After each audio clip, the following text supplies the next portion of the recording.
में शामिल होना चाहता हो भारत में रहे, जो पाकिस्तान में जाना चाहता हो पाकिस्तान जा सकता है।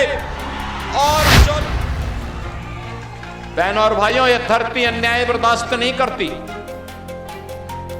इस धरती में मुगल आक्रांता हुमायूं को भी अपनी जान को बचा करके भागने के लिए मजबूर होना पड़ा था। तो पड़ गए,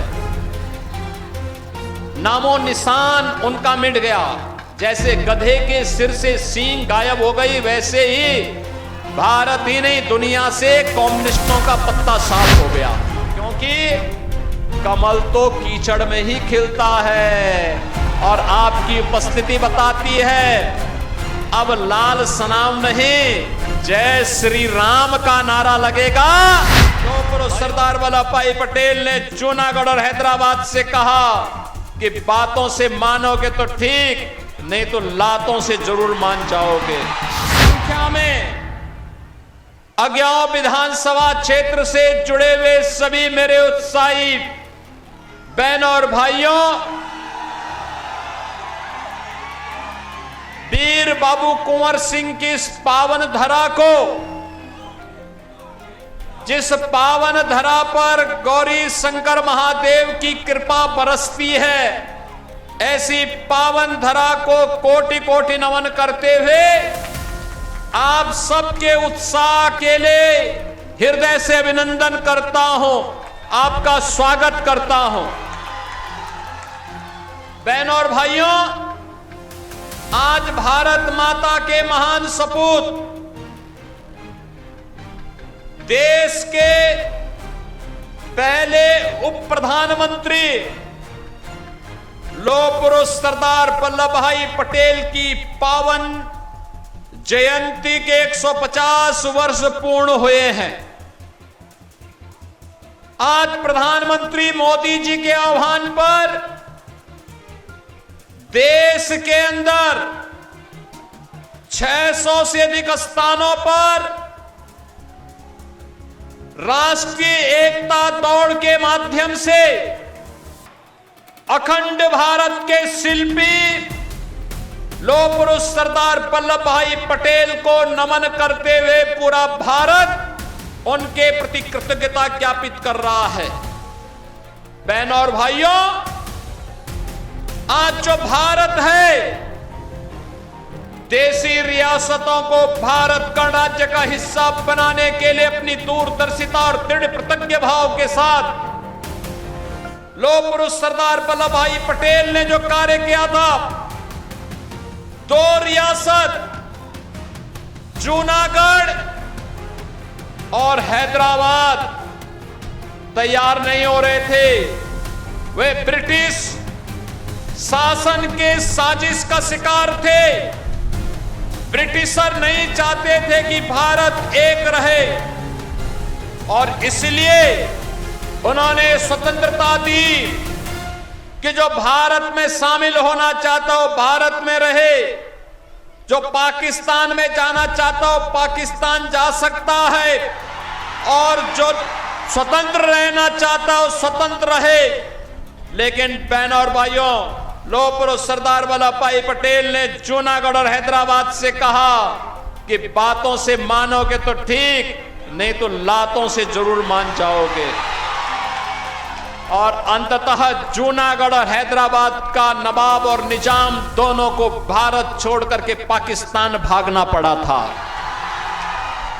बहनों और भाइयों, ऐसे महान भारत के शिल्पी लौह पुरुष सरदार वल्लभ भाई पटेल की स्मृति को नमन करते हुए मैं आप सभी का हृदय से अभिनंदन करता हूं और इस धरा को भी नमन, कोटि कोटि नमन करता हूं। बहनों और भाइयों, विधानसभा का चुनाव चल रहा है। मुझे आश्चर्य होता है, दुनिया से कम्युनिस्ट उखड़ गए, नामो निशान उनका मिट गया। जैसे गधे के सिर से सींग गायब हो गई, वैसे ही भारत ही नहीं दुनिया से कम्युनिस्टों का पत्ता साफ हो गया। और मैं भी आपसे यही कहने के लिए आज आया हूं, ये बिहार है, जिस बिहार ने भारत का स्वर्ण युग दिया था, जिस बिहार ने महात्मा बुद्ध को ज्ञान प्रदान किया था, जिस बिहार में 24वें तीर्थंकर भगवान महावीर का जन्म हुआ था, ये वही बिहार है जिस बिहार ने वीर बाबू कुंवर सिंह को जन्म दिया। 1857 के प्रथम स्वातंत्र समर में अंग्रेजों को नाकों चने चबवाने के लिए मजबूर करने वाले बिहार केसरी के रूप में बाबू वीर कुंवर सिंह ने आरा से लेकर के आजमगढ़ तक अंग्रेजों को पीछे धकेलने का काम किया था और स्वतंत्र क्षेत्र का घोषणा करके भारत की स्वतंत्रता की घोषणा भी कर दी थी। बहनों और भाइयों, यह धरती अन्याय बर्दाश्त नहीं करती। इस धरती में मुगल आक्रांता हुमायूं को भी अपनी जान को बचा करके भागने के लिए मजबूर होना पड़ा था। यह बिहार की धरती है जिसने भारत के पहला राष्ट्रपति राजेंद्र बाबू को,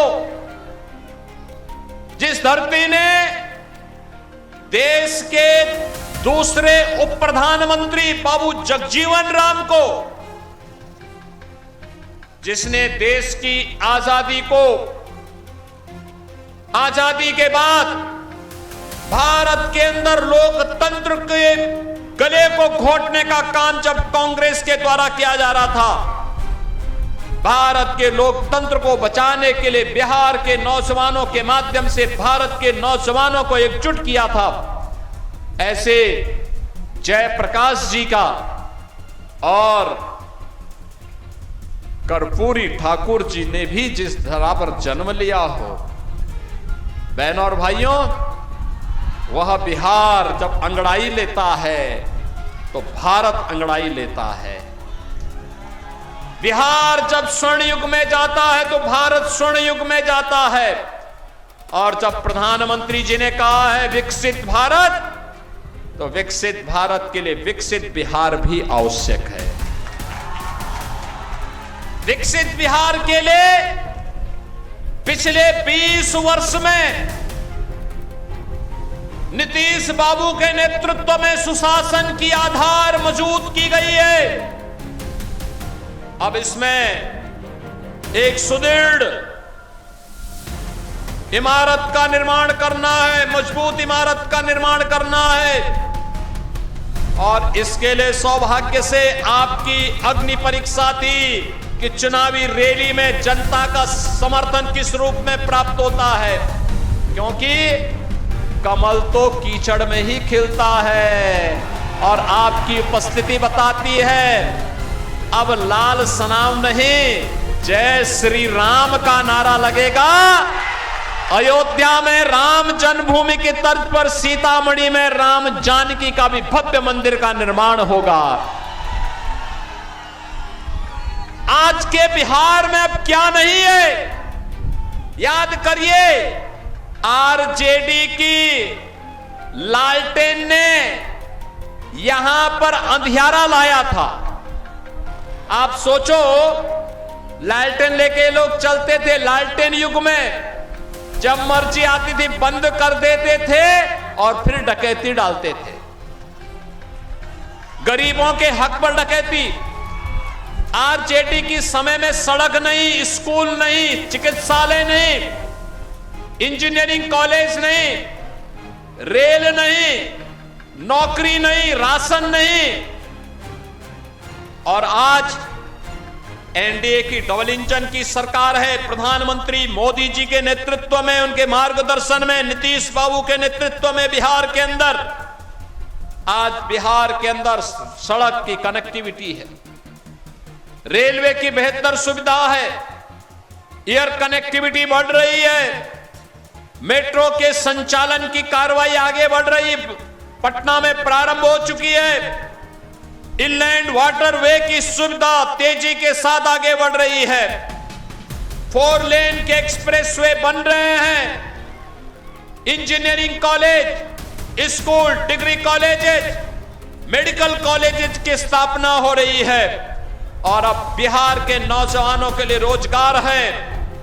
अन्नदाता किसानों के लिए प्रधानमंत्री किसान सम्मान निधि का लाभ है। बिहार के अंदर अब देश के अंदर अगर आप देखेंगे प्रधानमंत्री मोदी जी के नेतृत्व में 80 करोड़ लोग फ्री में राशन की सुविधा का लाभ प्राप्त कर रहे हैं। 50 करोड़ लोगों को फ्री में स्वास्थ्य की सुविधा उपलब्ध करवा दी गई है। 46 करोड़ लोगों के बैंकों में खाते खोल करके भ्रष्टाचार मुक्त व्यवस्था देने का काम हुआ है। बहनों और भाइयों, 12 करोड़ गरीबों के घर में शौचालय, 4 करोड़ गरीबों के घर में आवास की सुविधा, यह किसी ने किया है? एनडीए की मोदी जी के नेतृत्व की सरकार ने और नीतीश बाबू ने मिलकर के किया है। ये इंडी गठबंधन जो आज यहां पर कम्युनिस्ट के नाम पर, एमआलए के नाम पर या आरजेडी और कांग्रेस के नाम पर आया है, बहनों और भाइयों, ये इसलिए आया है जिससे गरीबों के राशन पर डकैती डाल सके।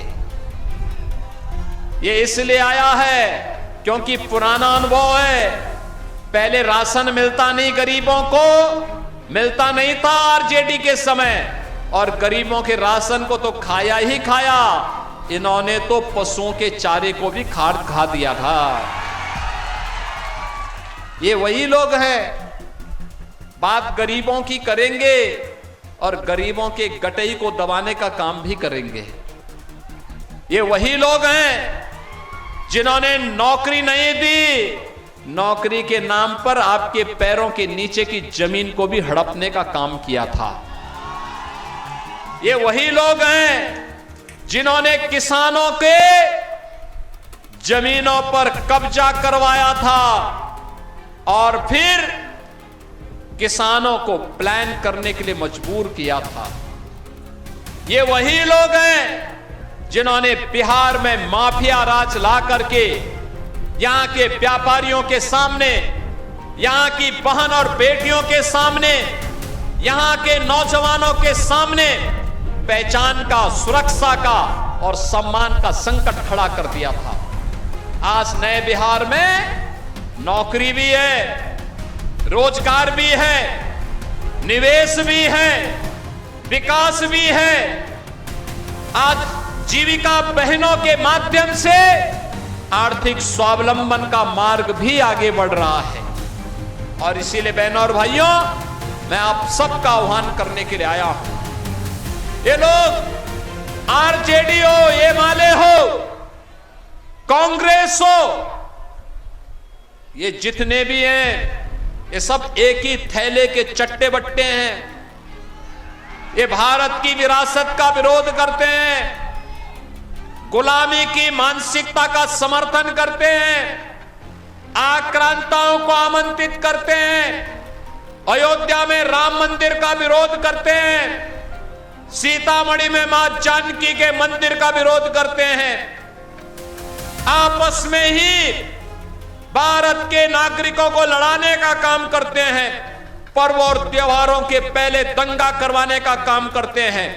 लेकिन बहनों और भाइयों, एनडीए की सरकार आपने यूपी के अंदर देखा होगा, यूपी में दंगा नहीं होता है, यूपी में दंगा नहीं, यूपी में सब चंगा है।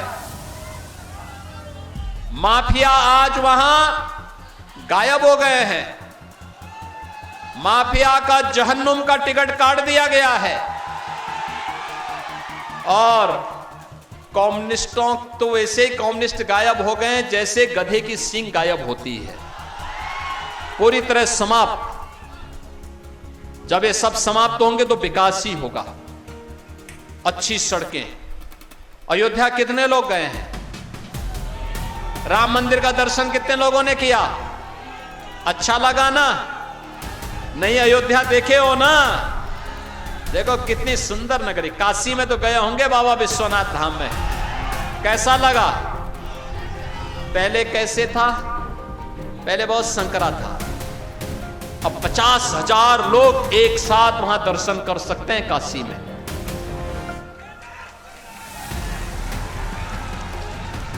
दस लाख लोग एक दिन में दर्शन करते हैं काशी में। 10 लाख श्रद्धालु एक साथ अयोध्या में दर्शन करते हैं। और ये कांग्रेस के लोग क्या कहते थे, आरजेडी के लोग क्या कहते थे? कहते थे राम ये ही नहीं। कांग्रेस कहती थी राम है ही नहीं। आरजेडी के लोग राम मंदिर का रथ रोकते हैं। इनका पार्टनर समाजवादी पार्टी उत्तर प्रदेश में राम भक्तों पर गोली चलाते हैं। और कम्युनिस्टों से कहना ही क्या है, वे भारत के बारे में नहीं सोचते, वे किसी दूसरे लोग के बारे में सोचते हैं। और इसलिए बहनों और भाइयों, जो राम का नहीं वो हमारे किसी काम का। जाके प्रिय न राम वैदे ही तजिए ताही कोटि बैरी सम यद्यपि परम स्नेही। जो राम का विरोध कर रहा है वो राष्ट्र का विरोध कर रहा है, और जो राष्ट्र का विरोध कर रहा है वह हमारे किसी काम का नहीं। उसको हर हाल में बाहर का रास्ता दिखाना है।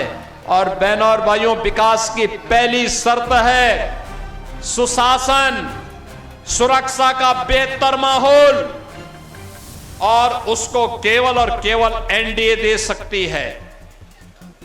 प्रधानमंत्री मोदी जी के मार्गदर्शन में एनडीए दी है, एनडीए दे रही है, एनडीए देगी। और इसके लिए आपका आह्वान करने के लिए आए हैं। यहां पर जो चुनाव चल रहे हैं, इस चुनाव में भारतीय जनता पार्टी और एनडीए ने श्री महेश पासवान को अज्ञाव विधानसभा क्षेत्र से अपना प्रत्याशी बना करके उतारा है। महेश पासवान को आपका आशीर्वाद मिलेगा ना? मिलेगा ना? दोनों हाथ ला करके, थोड़ा दोनों हाथ ला करके बोलो, जहां जहां मेरी आवाज जा रही है दोनों हाथ ला करके आशीर्वाद दीजिए। उधर भी ये हेलीकॉप्टर के पीछे छत के ऊपर जितने लोग हैं, इन लोगों से मैं अनुरोध करूंगा, सभी लोग जो जहां पर है वहीं से आशीर्वाद दो, क्योंकि यहां तो कीचड़ है, यहां पे कीचड़ है, यहां आना कठिन था, लेकिन आप उसके बाद भी आए हैं। तो महेश पासवान को आशीर्वाद देंगे ना? कमल खिलाएंगे ना? इस धरती पर कमल ही खिलना है। कमल खिलाने के लिए तैयार हैं। इसके लिए घर घर जाना होगा, एक एक घर से वोट देना होगा। वैसे मैं देख रहा हूं हर घर में केसरिया लहरा रहा है, हर घर में बजरंग बली का पताका फहरा रहा है ना? तो बजरंगी जो फहरा रहे हैं, ये केसरिया जो लहरा रहा है, ये कमल के फूल के रूप में एनडीए की सरकार बनने के लिए भी महेश पासवान को आशीर्वाद के रूप में मिलना चाहिए। मिलेगा? मिलेगा? तो मेरे साथ बोलेंगे एक साथ, जय श्री राम, जय श्री राम, जय जय श्री राम।